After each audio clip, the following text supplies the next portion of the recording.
దేవుడు మాట తప్పువాడు కాదు. దేవుడు సత్యవంతుడు. ఆయన మాటిస్తే నెరవేరుస్తాడు.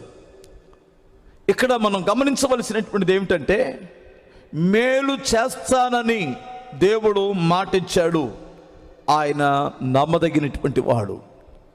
నీ జీవితంలో నాకు ఎవరైనా మేలు చేస్తారా, నాకు మేలు చేసేవారు ఎవరని నువ్వు ఆపదలో ఉన్నప్పుడు, కష్టములో ఉన్నప్పుడు, లేదు ఇరుకులలో ఉన్నప్పుడు, ఇబ్బందులలో ఉన్నప్పుడు, ఆర్థిక సమస్యలతో నలిగిపోతున్నప్పుడు, నిందల పాలైనప్పుడు, కోర్టు సమస్యలో ఉన్నప్పుడు, కుటుంబంలో భయంకరమైనటువంటి అలజడి రేగుతున్నప్పుడు, అసమాధానం వచ్చినప్పుడు, నీవు ఎవరు నాకు సహాయం చేయగలరు, నా కుటుంబాన్ని ఎవరు కట్టి మేలు చేయగలరు, మాకు సమాధానం ఇచ్చి ఎవరు మాకు మేలు చేయగలరు, ఆర్థికంగా ఆదుకొని మాకెవరు మేలు చేయగలరు, ఎవరు ఈ సమయంలో మాకు తోడుగా నిలిచి మాకు అండగా నిలిచి మాకు మేలు చేయగలరు అని నీ మనసులో పలు విధాలుగా ఎతకడం జరుగుతుంది.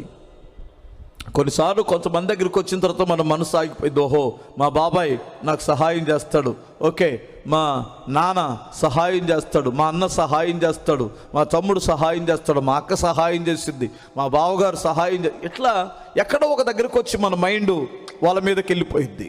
కొన్నిసార్లు మనకు అక్కడ సిగ్గుపడే పరిస్థితులు ఎదురవుతాయి. క్రీస్తునందు ప్రియులారా, జాగ్రత్తగానండి. దేవుని మీద మీరు మనసు ఉంచండి, దేవుని మీద మీ మనసు నిలుపుకోండి.